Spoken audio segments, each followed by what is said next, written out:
What's up, goats? How are you? Good evening. I'm your shepherd. That's the Commissioner Rhino. We are here bringing you our key takeaways from the NFC West division for the 2025 season. We're going to give you a key take from each player that is fantasy relevant to you. Tonight, we are going to do the NFC West, the Let's NFC go. Rhino division. Let's go. Oh man, I know you're excited about the NFC West, just like you are the AFC Yeah. West, but not so much the like. Okay, before we get into our promo, it's kind of been burning at me. Which team do you favor more? Rams. Does it really go? Are you sure? Yeah. Okay, all Yeah. right. When they play each other, I root for the Rams. Yeah. When they play each other, you root for the Rams. That would be the Raiders versus the Rams Yes. for all the folks at home that Yes. When the Raiders play the Rams. Yep. that aren't sure about the secondary team for the Commissioner Rhino. All right, so yeah, we do have four key takeaways from the NFC West, each team. But before we do that, Rhino, I do want to share with the goats Yeah. that we are still running our Brainy Ballers giveaway. That's right, guys. Enter to win a fully customizable mini helmet. Of course, you attach any type of logo that you wish to it. You can build tons of colors to it. There are tons of styles, multiple finishes. Um, it's a really cool helmet. You can see the little face guard and the visor that is optional, of course. Goats, all you need to do, enter for a chance to win, is to like and subscribe to this video. Just pound sub into the comment section. And of course, like and subscribe this video. We will draw this live stream a week from this upcoming Sunday, the big day. It will be a pre-game live stream. And that's when we'll announce the winner of the giveaway. Once again, that is courtesy of Brainy Ballers. Just visit brainyballers.com. Rhino. We got four key takeaways. Yes, sir. The LA Rams. All right, they were 10-7 in this division. They won the division Yes, they did. and they got themselves a superstar. I think he's a superstar. I think I, so too. I know you think Puka Nakua is a superstar. Um, there's going to be many, obviously, there are millions, right, that are going to be on the clock Mm-hmm. staring down at Puka Nakua. If, of course, you don't have perhaps the first overall draft pick, maybe you have the second overall draft pick. But if you have the third or the fourth, you're going to be Mm-hmm. in this range for Puka Nakua, and we are going to tell you why. Yeah.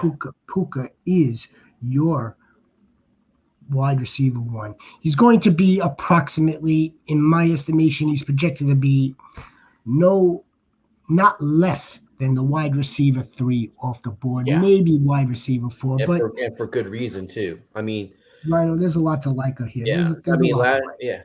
yeah. Last year was what 79 catches for 990 yards, 3 touchdowns, and look at that. That was 11 games because he missed 6 games of injury. Right. The two of those games, one game he left because he was injured, and the other game because he threw a fake ass punch at a Seahawks DB and got ejected. So you take those 2 games out, he really only played 9 games. And then I was doing a little projection. You know, if you add the games that he missed, and his average like catches, maybe 8 catches a game, 80, 75 yards a game. Hey, the projection was like 133 catches for 1,550 yards. And would give him, 3 touchdowns. We give him 10 more touchdowns. That's damn near wide receiver one numbers right there. Well, it's definitely wide receiver one numbers. And yeah, if we do kind of pace that out, if you take away the two games that, as you alluded to, were for being thrown out of the game, being ejected, and of course leaving with injury.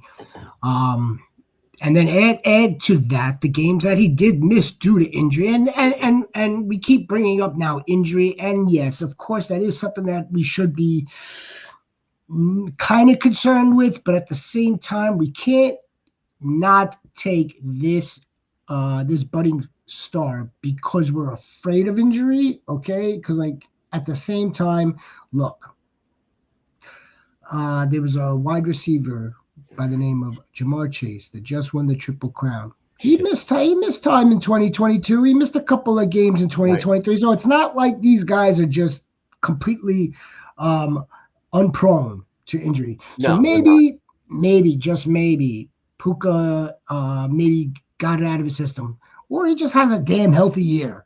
But this is what we do know. Yes, if you take these numbers and pace those out, he's in almost this Triple Crown type of conversation when it comes to the amount of targets, when it comes to the amount of receptions, and based off of these targets, the yardage. And okay, so yeah, the touchdowns are a little light. Yeah, these could definitely increase, but again, when you're talking about 10 catches, 12 catches, and well over 100 yards a game, because that's what he was damn near averaging this season. Yeah. Okay, he was averaging 100 yards per game in 11 games. Yeah. He makes up for it. He makes up for it. Of course, we all want touchdowns, and I believe that the positive regression will come in a third season. Here's the other things too. Like it's another year with we believe is going to be Matthew Stafford. Yeah, we definitely know that's confirmed. That was confirmed yesterday. We definitely know that it's going to be with the head coach. If this team continues on the trajectory, and the Rams have been playing, the Rams are put together now themselves a solid season.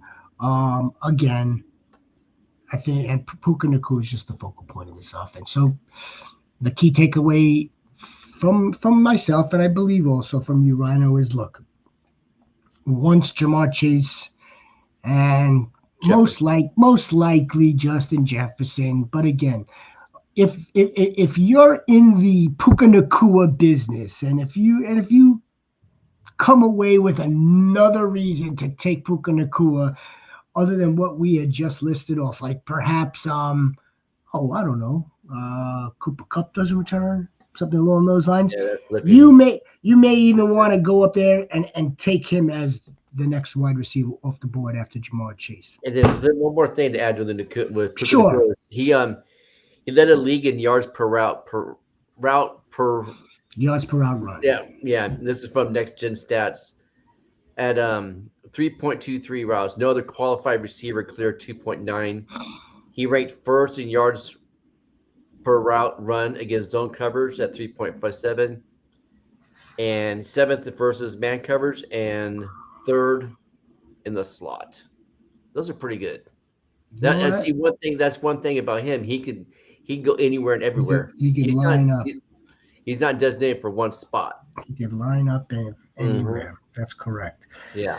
And again, if we need to continue to, just add to the list, he could line up anywhere. He could play out of the slot. He could play out wide. He's used across a formation and motion, so that they're kind of giving him a free release. They want him already running. They're giving. You want to give this dude a head start. There's just a ton to like, and not that you jet sweeps too. They use a lot for the jet sweeps. Not that that look. He's extremely talented, and we believe this is only getting better. Yeah.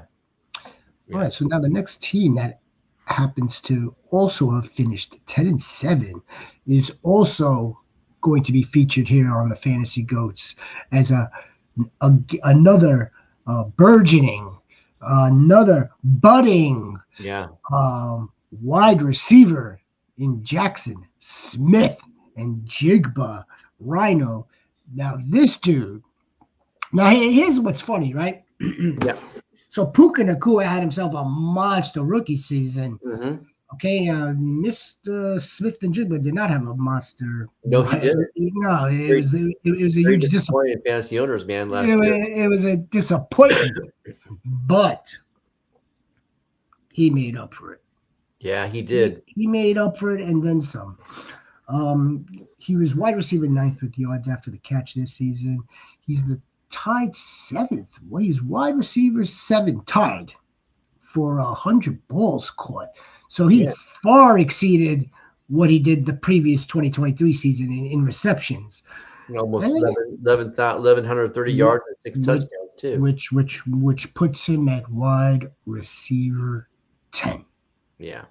Yeah, there's a lot to like here as well. A few other X factors, Rhino, right? Okay, so there's another offensive coaching change. Yep, with Clint Kubiak, which I think is going to be an upgrade. And then the fact that they're probably, there's whispers about them trading DK Metcalf too. So that Yes, was sir. by him as wide receiver one for the team. There's lots of whisperings, I but would. I think they might be tired of his annex. So, like, here's the thing. Even if they, okay, so let's say they trade DK Metcalf. Mhm. Okay, goodbye. Go get a draft pick for him. Fine. It wouldn't hurt JSN one way or another.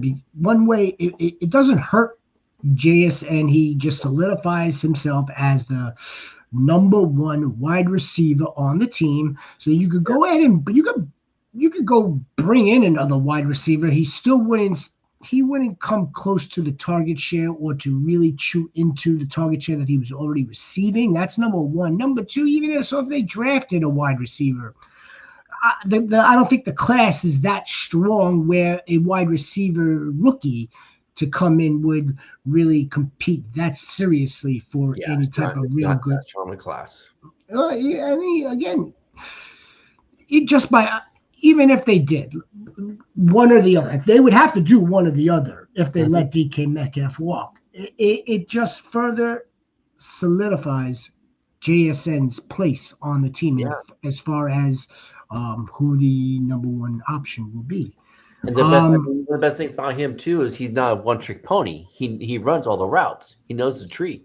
runs all the routes. He's exceptional, actually. Yes, he At, is. he's exceptional in the middle of the field, which Yeah. is what I love. So it's right. You could line him up anywhere as well. So far, I believe that he seems to have just he's feasted more in the middle of the field, Mhm. but it's not a deterrent where they can't line him up otherwise. And look, we're gonna get Geno Smith back again. Say what you want about Geno. He had a above decent season. He's now built the rapport with this wide receiver. And let's go back to how we kicked this off with JSN. We started off. He didn't have a good rookie season. His breakout season was last season. Well, traditionally speaking, it used to be right. It kind of used to be like your third year was your breakout. Well, guess what? If he broke out, technically, quote unquote, in his second season, it can only go up from here. Well, I mean, we would like to think that it could only go up. We do believe that he could come in at around the same amount of catches, which is 100. Let's say 110. Maybe it's 95. It's a good amount. Right around there, yeah. It's a good amount.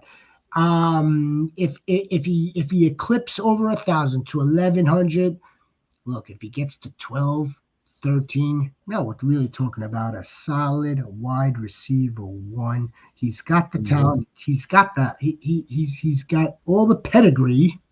Yep. By the way, coming from where he played college ball, while we're on the college topics. And yeah, the sky is looking bright right now for JSN, especially if some of those other factors that you laid out come to fruition. A, we want to bank that this offensive coordinator is going to just continue to make this dude, JSN, the focal point. B, we need Geno Smith to continue to play at least at his levels from this previous season. he had his best season last year, number wise. Geno Smith did. Yeah, he had some of his stats were his best season. That's like I believe in completion Mhm. percentage. Of course, I didn't take a look into Geno Smith as deeply as perhaps you know we are going to do in future shows, but nevertheless, yeah, we got good stuff from for Jason. And lastly, yeah, his yards after the catch, wide receiver ninth. So Yeah, I was going to say had to be in top 10 because he could easily I think move into the top 5 by next year.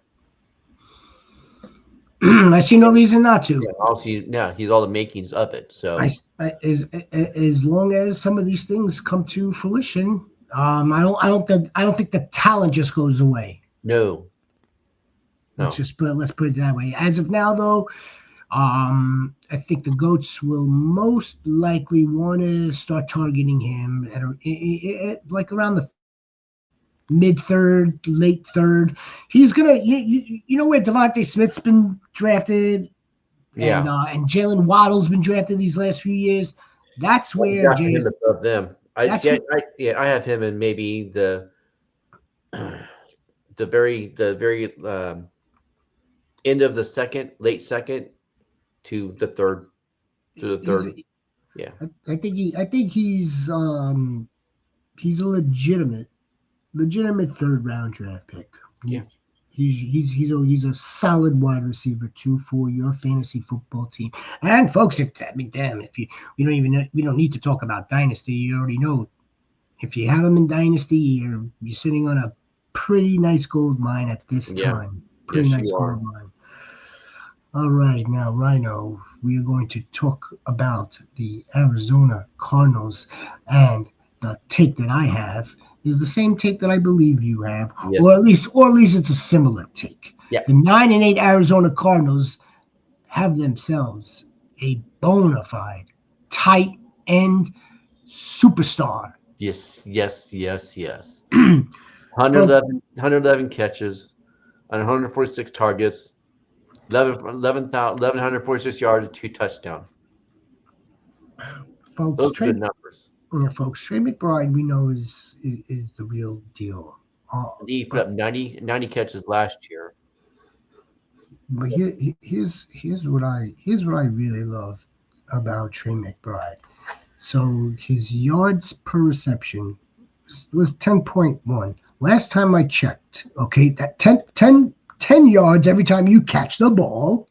Okay, Yep. now add that catch to the 10 yards every time he catches it, right? So now you're talking if this is FPPR, it's 1.5 every time the dude touches the ball.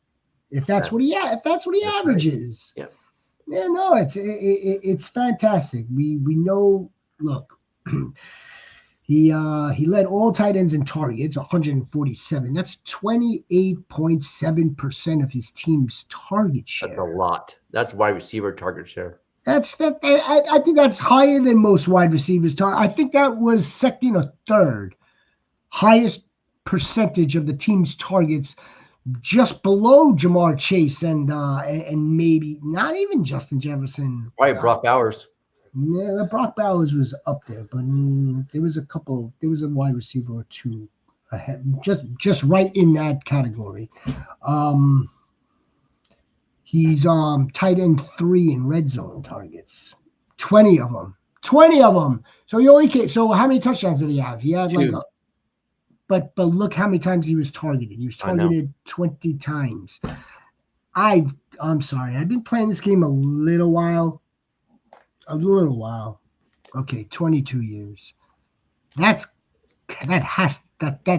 will change. I'm on record as of this show today, January 30th.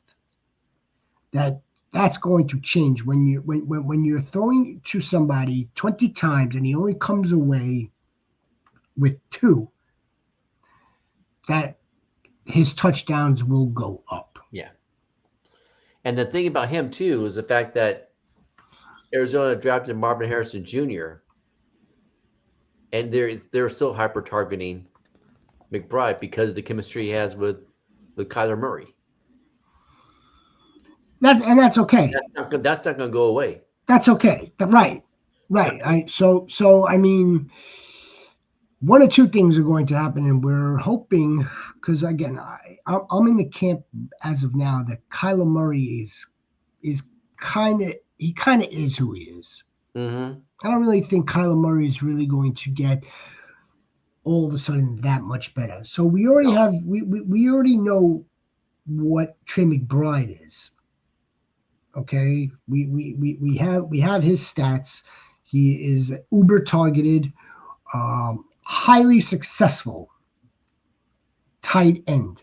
Mm-hmm. Okay, the only thing that I could see really occurring is that the yards, the receptions, and all the other stuff would just be coming away from other pieces. Yeah. If they're going to go to the wide receiver, the wide receiver one on this team.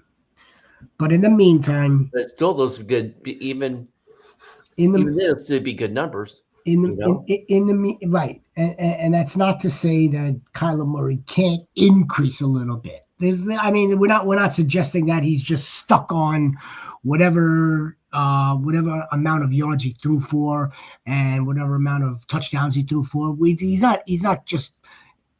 It could get better. I don't think it would get dramatically better. I just think that Trey McBride's numbers won't necessarily take a hit, even if Kyler Murray's increases and gets better. He's my tight end one. He's somehow draft probably in the 3rd round. He's going to be a lot of that depends on your draft strategy. Yeah. Depends on who's around, who else is on the board. But by all means, he again another bona fide option. Premium leagues too, so another bona fide option for fantasy managers.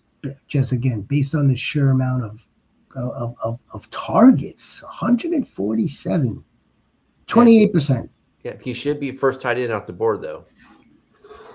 He most likely will. Most likely. I mean, what's crazy, and I guess we'll talk about the AFC West. We'll get into more in depth regarding the divisions altogether, but we could cover Brock Bowers when we get into the AFC West key takeaways. But let's just stick here because we do got one more, and that is the 6 and 10. Do I have that right? 6 and 10. Yeah, well, I know you're happy about that. 6 and 10, 49ers. No, actually, I'm not. I have respect for the Niners. I have a lot of respect for them. And them being good is kind of relevant for the league. It makes the league better when they're good. And how they're able to find talent at the last pick of NFL drafts, as in Brock Purdy, now coming into his – just finished his 3rd season. Yeah. All right. He I think for all intents and purposes it was like a down season. But I think we all know the reason why it was a down season. But there's still one thing that there's 2 things really. Two factors that play into why I still am bullish on Brock Purdy. A, he knows this offense. He knows Kyle Shanahan. He knows exactly what his coach wants from him. Right. B, there was a certain somebody on this team that was not on the field for the majority of the season, where I've never seen an offense that doesn't run the way this offense runs without having their star caliber running back. Therefore, when Christian McCaffrey was not on the field, Brock Purdy was asked to just do a lot more with this team. I mean, yes, of course. Look, we all know that the Shanahan system calls for the running back, so on and so forth. There are a lot of games, though, folks, a bunch of them where like their running game didn't really work for Nope, them. As it did much as not. we'd like to think Jordan Mason was nice in the beginning, and as much as we would like to, yeah, we had a good game out of Isaac Arendo, a game or two. Brock Purdy really had to, it really did, I should say, remain the consistent piece out of this offense. They lost Ayuk their wide receiver, right, like in game 4. Well, he wasn't even and a factor for the 4 or 5 games that he played. no, and Debo kind of D- had a really bad season. Debo was MIA. Brock Purdy made Juwan Jennings look good, By and Rilla. that's the important aspect of a quarterback. When the quarterback can make your wide receiver 3 look like a wide receiver 1, you got a good quarterback. But and he played within the confines of the system. Yep. You want to call him a system quarterback? Yeah, let's call him a system quarterback. That system quarterback played damn well. And here's a third factor. Here's the third thing I'm going to tell the GOATs. Okay? If you want to pass on a quarterback in your fantasy drafts, I'm not here to tell you that you shouldn't. Absolutely not, because in many Right. situations, many instances, yeah, I'll wait on the quarterback as well. I'm not here to tell you that you must go ahead and draft Lamar Jackson in order for you to win a fantasy championship. And I'm not here to tell you that by passing on those quarterbacks, you can't win a championship with a quarterback in a later round. I'm not here to tell you that either, because it's possible. Yeah. But what I am here to suggest is, if you do pass on that quarterback because you want to take the other positions, and it's now, I don't know, round 8, round 9, Rhino, round 10, and it's now Sam Darnold, and now Caleb Williams, and maybe Jared Goff, maybe another quarterback that I'm not thinking of right now. Brock Purdy is going to be in that category as well. That will be available to you, and that's the dude that I would bet on. I wouldn't bet on Sam Darnold again, because that, again, we'll get it. I may be getting ahead of myself, getting into other players, but Yeah. that's why I'm bullish on Brock Purdy, Rhino. That would be my take for the San Francisco 49ers and fantasy in 2025. Yep. Go ahead. You can go ahead and take Brock Purdy late in drafts. And feel good about it too. I would feel not just comfortable, I would feel good. And for me to say that, that's a lot, because I know it takes a lot out of you. It takes a lot out of me. Folks, but, I love the kid. I love the way he plays, man. He's a baller. And plus, he's going to be making he should be making some money this year too, the contract. That's right. Yeah. I'm so glad that you brought that up. The dude, now, I don't think that he is going to feel any pressure. I don't think he's going to let that aspect of this dictate to him how he's going to play. He's already playing with house money as far as I'm concerned. He's going to think back to 2023 when you did see, again, that certain somebody who we're not going to talk that much about on this episode, but we will most certainly cover number 23. Make sure you see that show. We're going to cover number 23. But if that was his best season when they had the best rushing attack. Mm-hmm. So again, if the Niners return to form, then then it's also reasonable and logical to expect Brock Purdy to have a, I don't know, bounce back, if you want to call it. I mean, he almost threw for 4,000 yards last year at 38-64. So you get the running back game going, he'll throw for over 4,000. It allows you more possessions. Mm-hmm. It allows you more opportunities, and that's what they're going. And that's what I expect from the 49ers and Brock Purdy. Brockius. Brock Goat Brock. All right, well, Rhino, that was the key fantasy takeaways for the NFC West. Why don't we give the GOATs one more crack at Yeah. the Brainy Ballers giveaway? Guys, enter to win a fully customizable mini helmet with the logo included. That'll be any logo, by the way, whichever logo that you guys decide. But do you want on this helmet? It is yours. Any color that you want, it is yours. There are tons of styles, tons of different finishes. All you got to do is like this video, subscribe to the Fantasy Goats, leave a comment in the section of the comment section. Just like, hey, I'm subbed, pound subbed. And that's it, Goats. We will be back. We will cover all of the divisions in the NFL, of course, all of our fantasy takeaways. We got plenty of content in store for you guys. Just be on the lookout for that. Check out our previous 2 episodes that are up on the channel.